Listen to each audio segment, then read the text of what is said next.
back to the Spike NFC North podcast. It's been a while. It's been a tumultuous offseason. Joined back here by these two fucking knuckleheads. Okay, say what's up to Mr. Lavon Lane, representing the Chicago Bears. We got Mr. Devontae Crowder down here representing them dirty Dallas Cowboys. And as always, my name is Lex, representing the Green Bay Packers. So we're a couple of weeks post-draft, guys. Packers made some good picks, to be real. And I feel good about what our team. I think that personally, we've had an issue with addressing needed positions at appropriate rounds in the draft. And I really think that I saw some growth from our organization because I feel like we did a lot better this year around. Obviously, one of our biggest needs was cornerback. So we picked up Brandon Cisse from South Carolina. I feel awesome about that guy. I've been seeing a lot of the locker room footage. You know, him getting acquainted with a lot of the Green Bay media up there at Lambeau and stuff. And so I feel good about him. I like his overall mindset. He seems like a hard worker, and he seems pretty articulate too. So obviously, I think the Packers did pretty good with that pick themselves. Round 3, we took Chris McClellan, defensive tackle from Missouri. To be real, don't know too much about him. Didn't really watch a lot of his ball, but defensive tackle is definitely something we absolutely need for sure. So good about that. Then we took, one of my favorite picks in the draft from the Packers. Round 4, Danny Dennis Sutton, edge rusher from Penn State.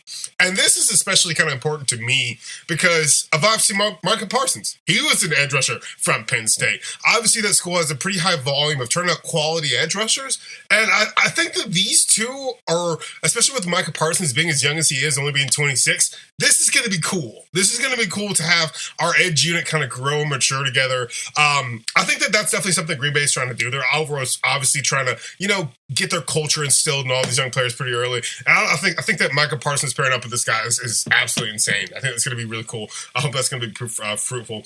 Round 5, pick number 5, we took, Jaeger Burton, center from Kentucky. Dog. We've had lots of issues with center as a position. We had put, there's just a bunch of flip-flopping around. Elton Jenkins was in there last year. There's just been a little bit of inconsistency on the O-line as far as that. So maybe having a little bit of depth. I'm not sure what Jonathan Gannon's new defensive scheme is going to be coming in because I've only heard him fucking talk once and he didn't say shit. So, it's just, there's a lot of question marks. We're still at that early point in the season. And then rounding out our last draft of the round, Trey Smack, kicker from Florida. Shit was awesome that we picked him up. I think we traded up to get him. And it's actually ironic that we picked this kicker up. He was actually one of the highest rated kickers in the entire college football this past season. So I think that that's going to be something that we're looking forward from our special teams unit overall. We just want a little bit more consistency. And I think that it's really interesting that we released the kicker that handed you fuckers the game, Lavon. We released Brandon McManus last week. So obviously we're all in on these players. So, there's definitely... Hey, y'all always messing up. Messing up? Seriously? He'll be on the Bears after a while. You can have him in. It's fine. But nah, man. That's enough about me. Lavon, what happened with the Bears do, man? Hey, man, let me ask you before I get started. Let's do a spike. We gotta spike it. I know, D. It's been a minute. Yes, in honor of Cinco de Mayo. Right now. That's my pretty shit, bro. Hey, sound like the cheers, bro. Yeah. Gentlemen, yeah. All right. So what you got? So to kick us off, let me ask you all this. If you kept up with the draft and you truly knew your team and you knew the needs of your team, did your specific and personal draft go according to what you wanted from your team? I can say for me, at least from my perspective, they addressed the positions that I wanted them to address. Okay. Now, as far as the players, I feel good, but it's always too early to tell. These boys haven't even been on the field yet. So, but I feel good. Facts. Yeah. So yes, absolutely, okay. You say 100%. Okay. We gonna get to the Cowboys. We gonna get to the Cowboys. Lavon, what do you think about the Bears, man? Yeah. Well, my answer to that question is no. Man. It's the funny part that we come into this draft thinking the needs we met, but we don't know Ben Johnson and Ryan Poe's draft board and how they pick the best man, quote unquote, available. Yeah. You see what I'm saying? So yes, we need needs because we really, at the moment, we didn't have any defensive backs except who we got from Seattle. Right. All right. we had number 25th, the 25th pick of the first round. More than likely, we need a defensive end, right? For sure. We need a pass rush outside Montez Sweat. Yeah, because you guys literally have no fucking pass rush at all, like zero. No, exactly. Yeah. So, I mean, we ranked like 29th in pass rush, but however, we did get one of the top, I say second. I think Devontae, we talk about his defensive back, but we got the second top defensive back, which is Dylan Tiedemann. Yeah. How you say his name? Yeah. So, out of Oregon. He's good. I looked at his tape. He's really good. And he's a safety, he's right? real. Yeah. He's real dynamic, man. He's looked mature for his age. He look like he's real dynamic. He's fast. One of the things I know going into this offseason, our general manager said he want our defense to be fast. Majority of our players that we got are fast. I'm talking 4.3 range almost across the board. All right, second round we get a center because unfortunately our starting center retired out of nowhere. Hey, by the way, speaking of that, did you see that retiring coming, or was that kind of out of the blue? That was out of the blue. Okay, that's what I thought. Yeah, nobody saw that coming. No, even the coaches were shocked. He like, whoa, even Ryan Poles, he was shocked. So we got Logan Jones from Iowa. And, Iowa, they do produce a lot of great offensive linemen out there. So he's wearing Brian Urlacher's number right now. So Brian Urlacher gave him his blessing. So we're going to see how that go. All right, so and then this is the question mark out of our whole entire draft is that next pick is Sam Roush. Sam Roush is from Stanford. He's a tight end. Yeah. Second round. Why? Where are we? What? All right, so I was spiked it. Yes, man, you ain't lying. We were like, what across the board in Chicago media was like, what in the world we doing? Like, we need a defensive end, and all these ends and D tackles are running out. We still in the second round. We get a tight end.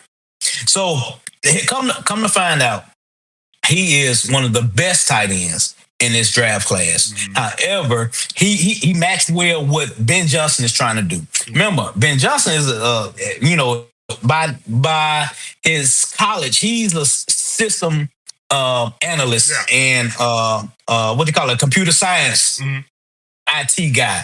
Well, same for Sam Roush. And Sam Roush is a big guy. He's like 6'6", 6'7". He's like 260. So he's a big guy. So, and then in addition, Ben Johnson loves to run 12 and 13 personnel. Yeah. And so we got rid of our third string tight end, Sam Smythe. We got rid of him. And so he drafted him. He had to be very favorable of Sam Roush to be in the second round. So we got rid of him. Then we came up with LSU's Savion Thomas, 4.28 guy. He's a gadget guy. Fast as fuck. Yeah. He is fast. Yep. So he's good and twitchy. Then we came to the next round. We went and got Malik Muhammad out of Texas. Hey, he a cold DB. Yeah. Okay. Yeah. We got him. I was like, okay, we building, but it's like our expectations going to the draft is not what they had on the board. Yeah. It is not what they had on the board. Then we got a linebacker because yes, we looked in at linebacker getting rid of. We got rid of Edmonds. And then we got TJ, our starting linebacker, hurt with Achilles. So we got Keyshawn Elliott out of Arizona State. And then we got the dog. We got a dog in our last round, Jordan Vandenberg. And he's from that's crazy. Jordan Vandenberg. Now he's a defensive tackle and he's one of the strongest. I think he did like 220, like 35 times. Oh, that's crazy. Yeah, he's very strong. He's very athletic on both sides of his family. But make a long story short, no, my draft did not go according to what we thought. And so, man, hopefully we can get like let's say a veteran edge rusher just to bring in some spice on our defensive line. Because that's right now, Ben Johnson said we got to coach better. Well, yeah. We need somebody who's gonna play better. Yeah, you can do all the coaching. So that's us. Chicago Bears. Lavon, it's very interesting that you phrased your analysis of your draft and this thing. But let me ask you something. With Ben Johnson being the first-time head coach, isn't Ryan Poles a fairly new GM? He's only been doing it for like 4 or 5 years or some shit like that? Yes. Do you think that's the reason why this draft didn't operate how you saw is due to their inexperience? Or do you think that they just haven't figured out what their scheme is going to be as far as staffing your team with good players? So, great question. No, it's not the scheme. They know the scheme, especially Ben Johnson going to his second year. They know the scheme they wanted. They trying to fit these guys according to their scheme. However, it seemed like as the Bears media, it's like we don't know their scheme because we had none of these people picked. You see what I'm saying? So it's like they fall in love with these people when they do the 30-30. Bring them out to the facility and having these interviews and stuff like that. So they fell in love with these guys and they see the tape. Mm-hmm. So Ryan Poles, he's going according to what Ben and Dennis Allen need. Okay.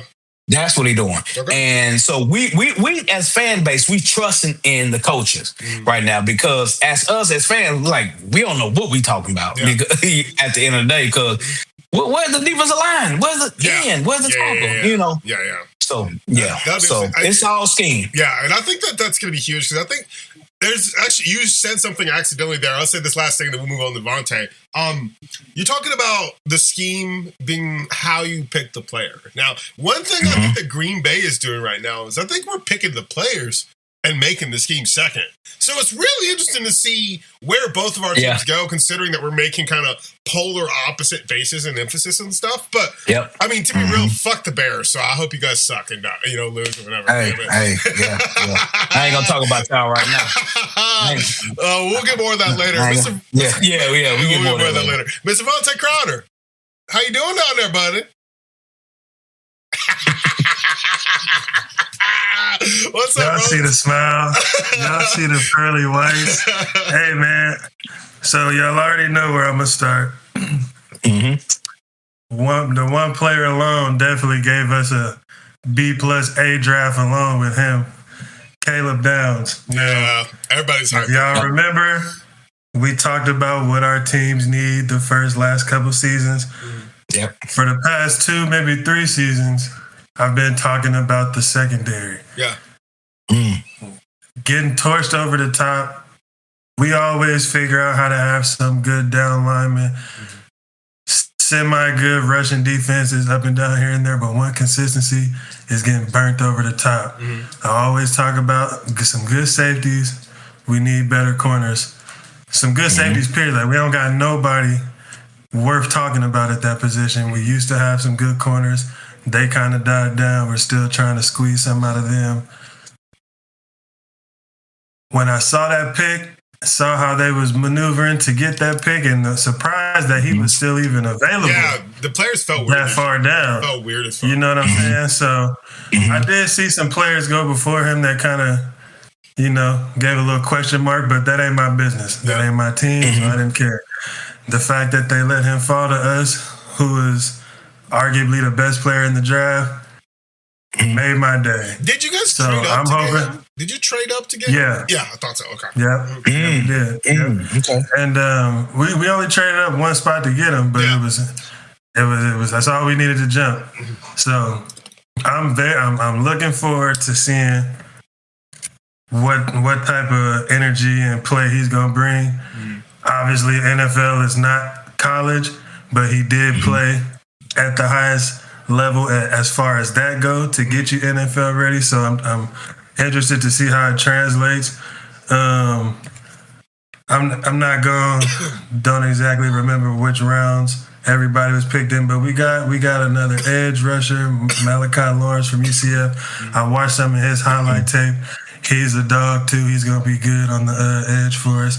We need that. We got big boys in the middle of the line, but we need somebody on the edge now, so I'm excited about that. Okay. And we picked up an offensive tackle, the fourth person we got in the draft from Penn State, offensive tackle. Yeah. He was the second person that I was excited about because I also always talk about replacing some of them all-pro linemen that we used to have. Y'all know Dallas is known for having a stacked offensive line. Yeah.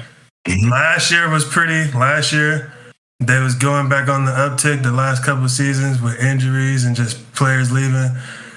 They weren't up to par like we're used to having them. And the offensive line is always the centerpiece of why the Cowboys can score 30-plus points all the time. And so I was happy to see that, and we got a couple of offensive tackles and a few more D tackles for undrafted free agents, so I'm looking forward to that. We got a couple of dope receivers that I've been seeing people talk about too that we picked up undrafted. So we just got a bunch of little random pieces here and there, but a couple of pieces that I thought we needed to pick for and sign for from the undrafted pool. I think they did a great job. It's been a long time as a Cowboy fan since I've seen Dallas make these kind of moves. You know, all the stuff they've been doing in the offseason to kind of answer some of the questions we got. So I'm excited. I'm excited. I like what we've been seeing. Okay. Yeah. Dude, I will say, Jerry Jones. You see the smile, man? I do. Like, you can't fucking stop cheesing. It's kind of pissing me off. I'm like, this man happy. I got a question. Go ahead, Lavon. Go ahead. I got a question, D. Yeah, what up? Out of all that good pieces you got, it's like, man, I got, you open that new game board and you're like, oh, man, I got all the pieces I need. Or you got that hand, you're like, oh. But, when you had that hand, but do you trust that player across from you? Now, my question to you is, do you trust that coaching staff you have? The only person that I need to show me something is our new D coordinator. So you trust the offense? That's where what Schottenheimer did with the offense. There's some shit here and there that was a little questionable, but for the most part, we're still a 24, 28-plus point team. I like what I saw with the offensive calls that he was making and stuff like that, but as we always talk about, the Cowboys can score 40 points, but if we're giving up 40 points, that's not a winning formula. So where we're struggling, where we need to improve, is the defensive side of the ball. And who we got now calling the shots was a part of some pretty good Philly defenses. I hate that squad. Same here. But I'm not hateful or biased enough to not acknowledge the good defenses that they did have that he was a part of, especially being the cornerback coach. Some of them players in that position for Philly who was very much excelling to the highest level. Yeah. So now that he's the man and he can draw up his own schemes, his own defense, and be the shot caller, I'm interested what type of schemes he come with. He's young. We I lost his audio. There we go. Okay. All the positives that's coming from a lot of these young coaches in the league. So giving him that shot, I'm excited to see what he can do. He wasn't a D coordinator anywhere else, so this is something new for him. So I'm just gonna sit back and see what he can do. But he got some better pieces than we've had the last couple of years. So hey, that's good news. We're see what he can do. It's interesting. See what he can do. I was gonna say, Vontae, it's interesting that you brought up Philly, man, because we're talking about the draft and shit. Did they not trade their last 4 fucking picks? Am I not mistaken? I don't know what the fuck they were doing. Yeah, they did trade their last 4 picks away, right? Like what the fuck are you thinking? Like, because I know that fucking Kareem was pissed. He was fucking pissed going off the group chat. And, it's funny that you brought up Philly's defense, Vontae. I was going to tie it in. We have an old Philly D coordinator who's coming into Green Bay for the first time, in Jonathan Gannon. And when Jonathan Gannon was the DC of Philly, they were the number 2 defense in the whole fucking league. So, I mean, dude, there's so many moving parts with how this next season is shaping up. I'm very excited to see if a lot of these teams come through and actually come through on their promises. But to be fair, nobody saw the Seahawks winning everything last season, So like, we're still in the projection days, but I think there's going to be a lot of cool shit to see and grow from. And I think that another underlying thing, it's the last thing, and then I'll kick it to one of you guys. I didn't really acknowledge that the Packers had an issue with Malik Willis going to Miami. We had a vacant backup QB spot, and that was one thing I was afraid that we were going to do in the draft. We were going to try to pick some fucking hotshot QB. I personally don't even think this year had a really good quarterback class. I think it was pretty mid. But, I mean, I think it's interesting denoting this wasn't necessarily a draft move, but we did sign Tyrod Taylor to be our backup quarterback. And I think that's going to be fucking awesome, simply because he's a veteran QB in the league. He is a little bit older at 36, but he does provide like a similar skill set to at least Malik Willis. He's definitely more experienced, but a similar skill set nonetheless. And I think that, dude, he's never been on a good team, ever. He played for the Jets, all right? He played for the fucking Jets. This is going to be cool. I think right now the sky's the limit for our personal organization. I think right now everybody's high on the new bodies in the building. But I mean, that goes without saying, because I think that, to be real, everybody's just ready to be sitting in front of the TV, drinking beer, watching football again. So, you guys got any last thoughts on the draft, or we move on to the next little fun topic? No, man. Seahawks are not winning the Super Bowl this year. Oh, they're not repeating. Last year. Their defense is fucking elite. Damn. And you know what? But I'll say this before we go to the next topic. Somebody was talking power rankings, right? And they said that the Texans are in a better spot than the Packers. And I'm like, wait, what? Like, are you serious? Like, do you guys think CJ Stroud is cooked? Just out of curiosity. Do you guys think he's cooked? He was on the Yeah, you said what? His time is up. He's not going to do nothing for Houston. Yeah, you think so? I'm not saying CJ Stroud I'm not going to say his time is up to like be a semi, maybe even successful quarterback in the league, but just in Houston, it always comes to a point where a change of scenery is needed. I think that's what's needed for him. His time is up in Houston. They're going to keep trying to squeeze something out of him.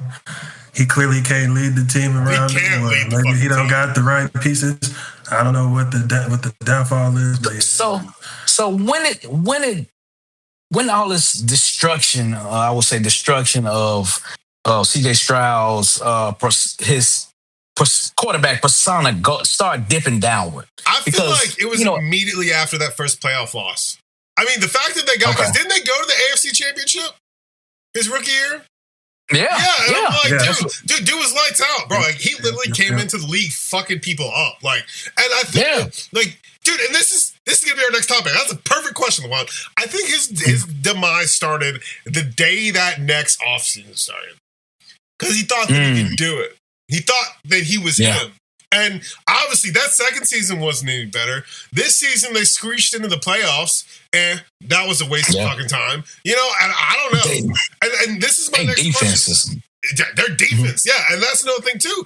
Is obviously, Sam Darnold, even though he won the fucking Super Bowl, he didn't have that good of a fucking game. We've seen Sam Darnold score 40 points. That's not anything I've heard of. Now, Lavon, your question is perfect because it led me to this: is there a quarterback mindset problem in the NFL? I've heard that Jalen Hurts in Philadelphia is uncoachable. There have been doubts about Caleb Williams and his effectiveness to lead that team. There have been doubts about Jordan Love and his leadership of that team. Obviously, Dak is solid. Dak is at least trying to keep the glue together. A lot of these younger quarterbacks, and I'm not sure if it's the systems and the cultures that they come from, but I feel like a lot of these young guys don't have the it factor that players like Peyton Manning and Tom Brady and Kurt Warner. You know what I mean? Like there's a certain essence of something there. Lavon, do you see the same thing? I do. With your question, it's another question I can leave with that question that you have. All right, so it's like this. You see Dak. Dak, he puts up numbers. Yeah. Right? Every year. Matter of fact, all right. And, Caleb, this is second year in the offense. You never know. They project him to digress or regress in the offense this year.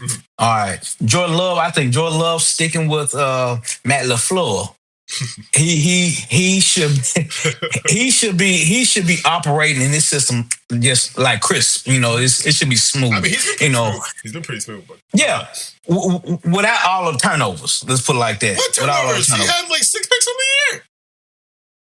Well, every time I see him, it's like... No, that's that Bears bullshit you looking at on TV. That's yeah. I got a little bias coming out of it right there. You got a little bit of bias coming out of your eyes right yeah, but anyway, to kind of piggyback on that, I was looking at on Fox NFL, the 10 top best offenses going into the OTAs. And, this perfect time because we talked about the draft. Mm-hmm. Now let's go into the OTAs. The next thing, yeah. And this is NFL Fox. Now, what you think about this? I already know how Devontae feel, but Imorie, I want to know how you feel about this. All right, let's start with 10 and work our way up to 1. Let's go. All right, number 10, Detroit Lions. All right. Honestly, I think they should be lower, to be real. But I think the Lions should be lower. I think they're gonna go. Yeah. Go ahead. I think the Lions are fine. Shout out Corey Thompson, though. Yeah. Shout out to the boy Lobster. All right, number 9, Kansas City Chiefs. Now that's a hard one. Okay, that's a hard one because, like, low-key, the Chiefs made some moves, bro. Like, and obviously the thing is they're not gonna have a quarterback till at least week 4. Pat Mahomes comes back from the ACL. And dude, everybody's talking about all these guys coming back week 1, including Micah Parsons, Tucker Kraft, Pat Mahomes. There was just so many ACL injuries here. I don't want these motherfuckers rushing back. Like, I don't. Yeah, like, not in week 1. Even for my opponents, I don't want that. And I think that but to keep you going, Lavon, Chiefs, honestly, they made some moves with Justin Fields at quarterback. I think that'll be cool. Yeah. I think that'll be cool. So, and I hear all these people with these injuries, they are ahead of schedule. Yeah, that's all I keep hearing on everything. Yeah. Go ahead, though. All right, number 8, the New England Patriots. Dude, they got Dobbs. And we couldn't afford to keep him. We couldn't. Yeah. We really couldn't afford to keep him. I think that it's smart to use Golden, but that nigga Dobbs, I was watching literally Packers highlights. Can't remember if I think it was like Wednesday or Thursday night. And last season, all I kept hearing was Dobbs. And I'm like, I'm gonna miss that, And I think that, I think they overpaid for him, to be real. But I mean, I get that. I mean, that's just, everybody's salary's going up every year after year after year. So it's not gonna really maintain that. But dude, I think that we'll talk more about the Patriots later in the show, but I think that they got some good stuff cooking. So I can agree with that. I think Drake May is going to grow into be a good QB. So I feel good. All right. So we had Lions at 10, Chiefs at 9, Patriots at 8, and we got Ravens at 7. Overrated as fuck. Fuck no. They got problems. Yeah. They got problems. They actually have problems, And I think that poses the question. Is Lamar that guy? I feel like they're just not. You know what I mean? Like, Lamar is that guy. That guy? You think so? It's just. You need more than you just need more than a stellar quarterback. Yeah, you are. But see, my thing is I'm not really talking about his play. I'm talking about his mindset. That's all I'm talking about. I'm not talking about. Lamar is a great fucking quarterback. Don't get me wrong. But we were talking earlier about I don't know enough. I mean it. No, I don't know enough about behind the scenes, but just knowing where he's from, the type of Florida boy that he is. He got that dog in him. He know he's the guy, so he knows that they look up to him. Coming from that region where we come from, that's not a trait that we lack. So I don't think he lacks that. But like I said, it's the people that he has around him. The weapons he got to work with, they got to show up. He can't do that shit by himself. You know what I'm saying? And then they had a shitty Baltimore's defense hasn't really been traditional Baltimore. It would be better if they had Max Crosby, like they fucking should have. But they should have. I don't know what they got what's his name? Henderson. So, that might boost them up a little bit, but it takes more than just Lamar for them to get over that hump. Yeah. He makes mistakes in big time sometimes. That's literally what I'm talking about. He's very unclutch in playoff moments. You know? But all of our quarterbacks do that. Okay. We all have our quarterbacks make mistakes in big time. Here we go. With the compass. It's just true. It's just true. Amen. It's just true. My quarterback included. So, you know, Lamar's still that guy. But to be real though, Vontae, I know that I talk a lot of shit about the Cowboys, and this is probably the only time I'll say something relatively nice about them. I don't think it's Dak's fault. Of course. You say it now when it's just us three. And all the other niggas ain't. Yeah, bring Kareem on. I'll take it, though. I'll take it. I'll be real with you, dude. The Cowboys, to be real, we'll get back to your list in a second. Of all the teams I saw moving around this draft, Jerry was playing that shit. Jerry was moving, shucking, and jiving. Like, I didn't know he had this much energy, you know? So we'll see how that goes. I haven't seen off-season be done like this in a while. It's just exciting. All right, Lavon, what's next, bro? All right, let's keep it rolling. 6. All right. Yeah, we're at number 6. The number 6 is the Chicago Bears. Bullshit. Bullshit. Okay.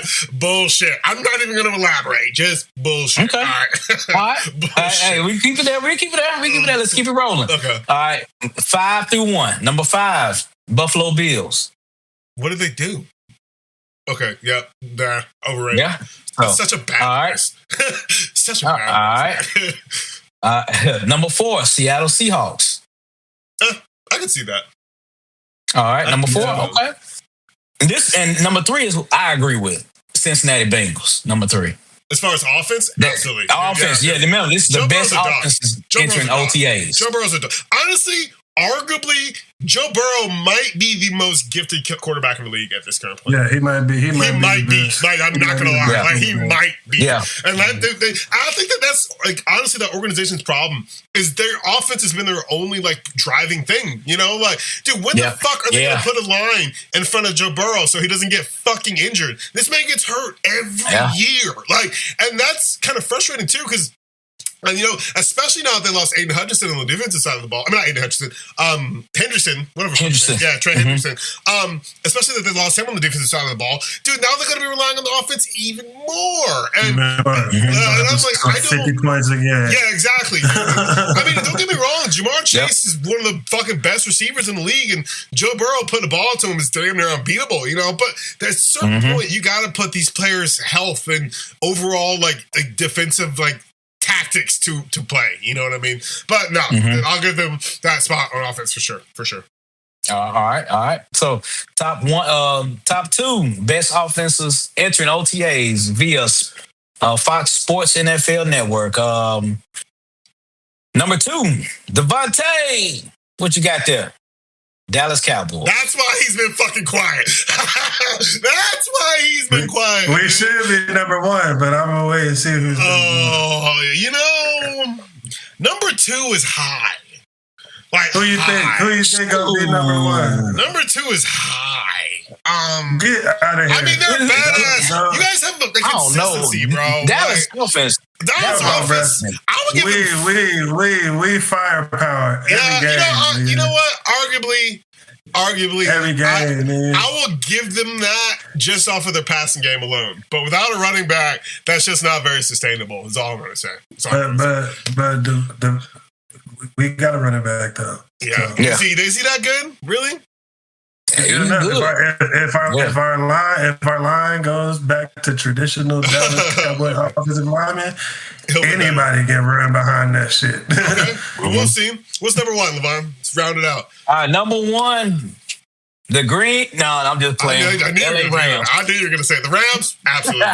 Now, the Rams. LA Rams. Shout out to Mr. James. The Rams. Because okay. But let's I still think the Cowboys got a better offense than them, but I'll give them that. I think that game would be great. Do you guys play this year?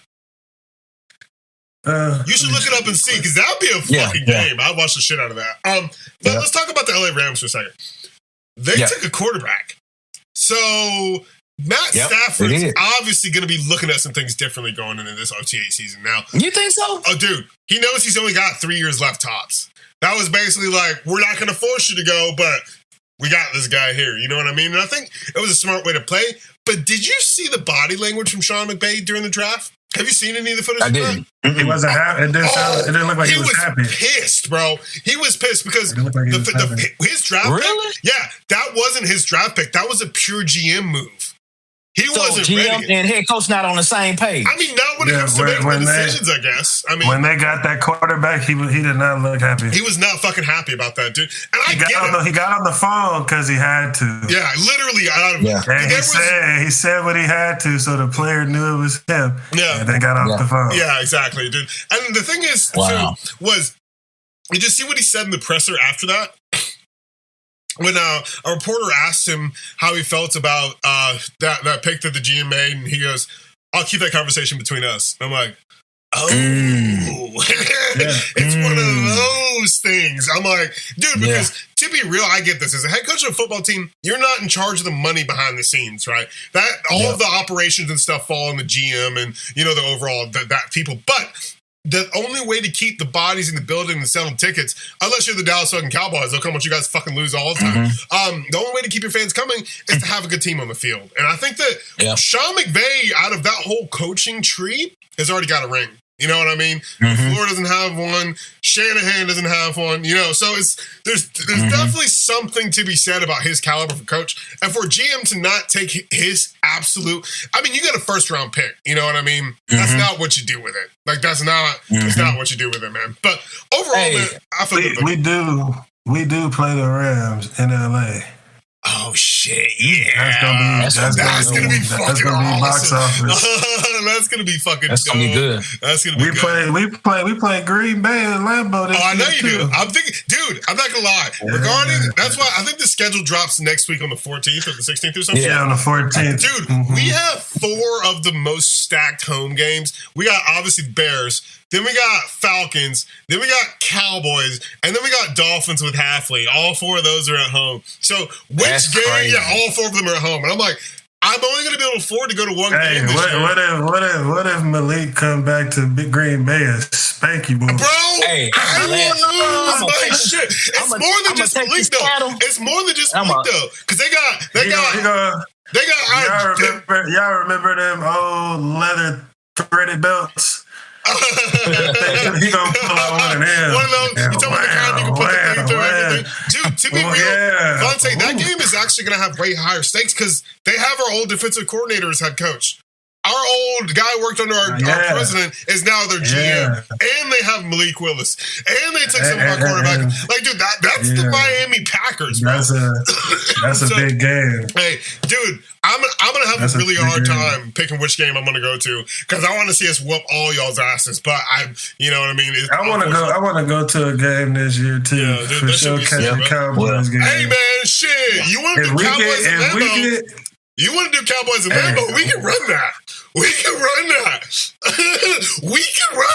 bro. I'm focused on Chicago and Seattle. That's my first game. Oh man. Oh my God. So. Wait. How do you know it's your first game? They don't have the dates. They have it in order. Yeah, you know what teams do. Oh, like, nigga, wait, what? The Cowboys already posted like in January the opponents. Yeah, they posted the opponents. That's in order when they post that shit?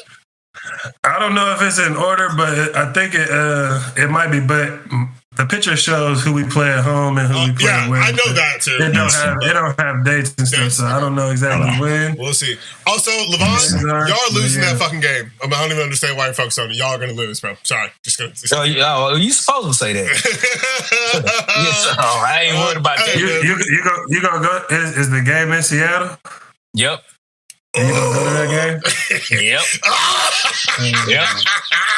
Yep. Oh, let's get an RP for Mr. Lavon Lane in the chat for that. That's gonna be. It's gonna be a little bit different, it's gonna be warm, so I can't wear my orange jacket. Hey, but you gonna see some type of orange. That's funny as hell. But no, I think that all of our teams did some good moves in this offseason. Let's just talk about this last dramatic topic, and then we'll wrap this thing up. Mike Vrabel, the head coach of the New England Patriots, has been caught up in a cheating affair with Diana Rossini. Have you guys heard about it? You guys got thoughts about it? Because I got some shit I could say, but I was kind of hoping to hear from one of y'all first before I hear. Ooh, I've boy, heard a little bit, so I'm going to let y'all go first and listen, and then I'll tell y'all what I think. Here's the latest. She has a child, right? That's what I was going with. Michael. Yep. And he doesn't look like Mike, even though, like, dude, Mike Vrabel and her actual husband are almost identical looking. Like, they are like the same hairstyle, same mustache, same facial features. But she was definitely on a boat with Mike Vrabel around while she was pregnant with this man. And there's no exact dates, but all the records have been released. What if this chick got knocked up by Vrabel, then lied to this dude? Dude, there's just so many fucking implications, bro. Lavon, what you think about it, bro? Like, I'm buzzing over here. So, yeah. So, first of all, we're going to have to do a DNA test. Yes. And I saw that he asked for one, I think. Okay. I think I saw that he asked for one, yeah. Okay, that I didn't know. But yeah, first we're going to do a DNA test. Then, here's the thing. Is this paparazzi who's taking all these pictures and videos, or is it a PI? Because regardless, he in the wrong place at the wrong time. I didn't even think about that. Lavon, that's that is a good question, because it's like how do paparazzi know that he finna be here on a boat? Exactly. These photos are close up too. Like, it's not like some bullshit we saw walking down the sidewalk. When you see stuff like that, it'd be like, that's somebody who knew you was finna be there. Somebody was waiting on that. Yeah. Yes. Do you think that somebody? Go ahead, man. No, I'm just saying. So it sounds more leaning towards the PI side, probably from her husband. From he hired a PI to investigate so then who had to be? Where does the line start? Like, if somebody's there, knowing you there, watching you taking pictures, who sent them? How did that person know to send it? Like, how did it leak?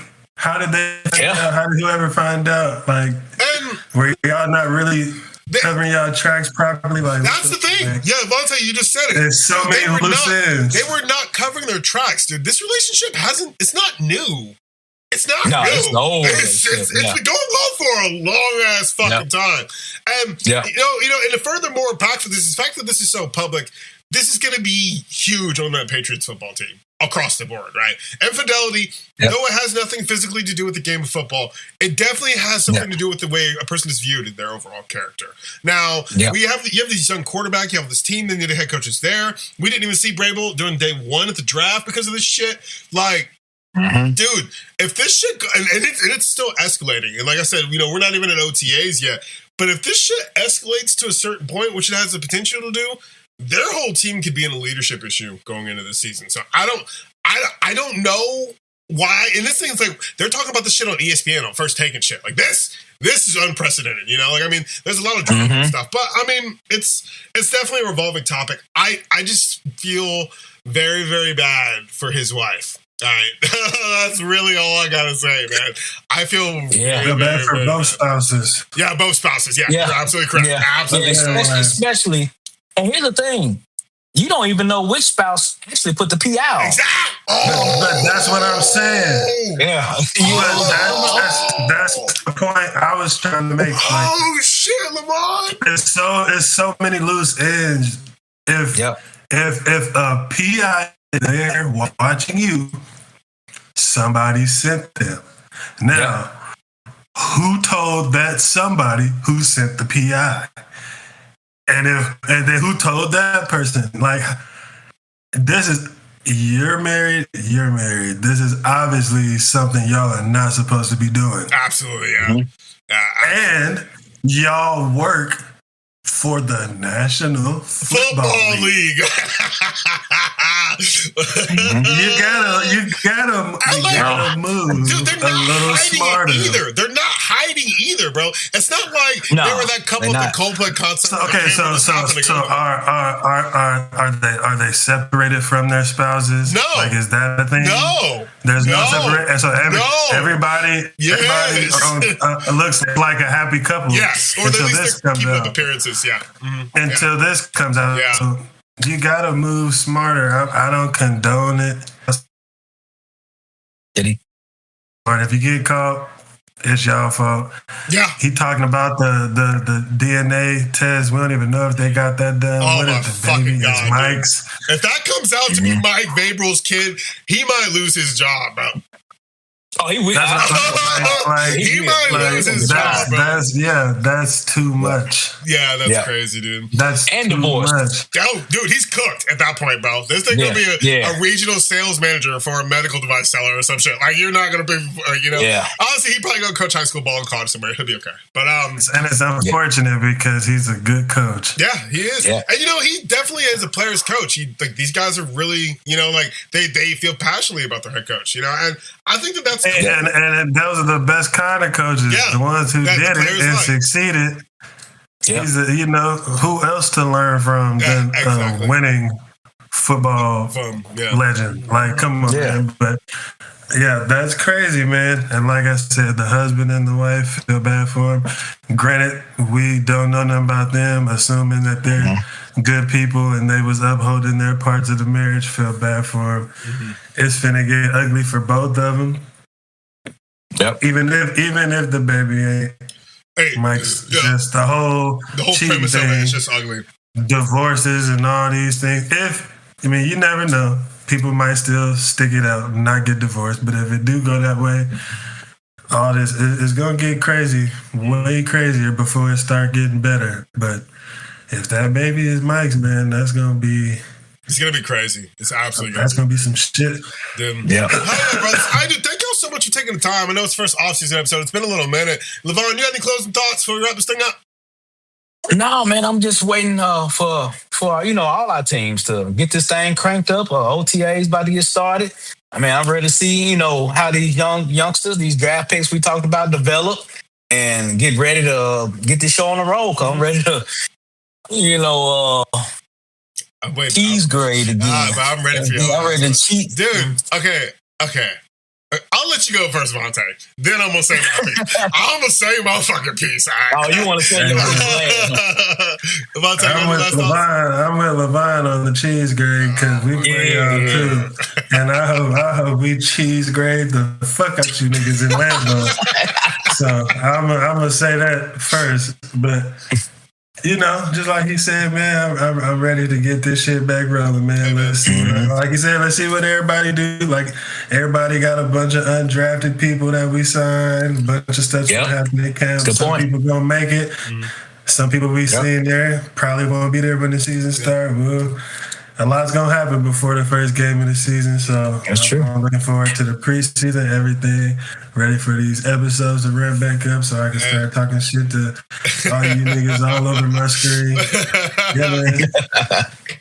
Hey, man, no, it's gonna be and don't forget, we can still sign free agents that's out there. Yeah, people we can still sign. Like, you might get some. Dude, it's not the beginning, dude, and that's what I was actually gonna say. It's like, dude, like, the draft is the beginning of the player shuffle. But at this point, I'm starting to see a lot of teams overall like kind of focus on the cap issue.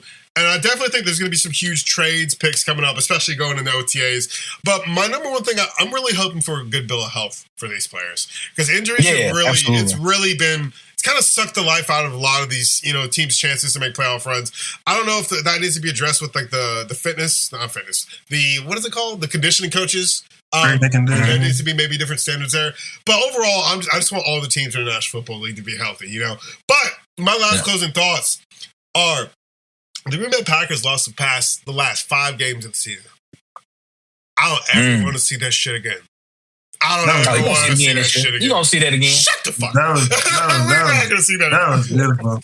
If I had to watch my team suck, it was beautiful to watch y'all suck too. Yeah, hey man, it's not like that. But my thing is, brought so much joy to my heart. Yeah, but my thing is like this, dude. That's because you guys just fucking hate the Packers, which I respect. Because fuck y'all teams too. Like, it's mutual. All right, but my thing is, I think that was purely a coaching issue. That was a Matt LaFleur thing, And obviously, that's my main thing going into the season is, motherfucker, we just paid you. We just paid you, okay? Like, I want to see return on our investment. We have the talent. Dude, we got Tucker Kraft coming back. We got the Micah Parsons coming back. Dude, hopefully we start off with a clean bill of health. But dude, the Packers, like a 7 seed and a first round exit ain't gonna cut it. I'm over that shit. You know what I mean? And to be real, when it was 6 seeds like a couple years ago, we weren't in there very often. Or actually we were, but then we lose to fucking 49ers. And there's just been too many repeating cycles of almost. I think Packers, we got to get in that winning mindset moving forward. And it's going to start with beating the shit out of the Bears twice next year. I'm sorry, Lavon, y'all came up, but we fucking lost those games ourselves. And that's what I don't want to see. I don't want to see. Yeah. If we lose, that hurt worse. It does. It does. Like, dude, we were literally one kickoff call from winning that fucking game. I'm like, bro. A loss is a loss. Yeah, it is. It is. Yeah. All right, guys, we'll wrap this thing up, though. My name is Lex, representing the Green Bay Packers, joined by Mr. Lavon Lane, representing the Chicago Bears. We got Mr. Vontae Crowder, representing them dirty Dallas Cowboys. We have a scheduled up next week. We'll probably pull another show and keep this thing going on. Appreciate you guys. Keep it rolling.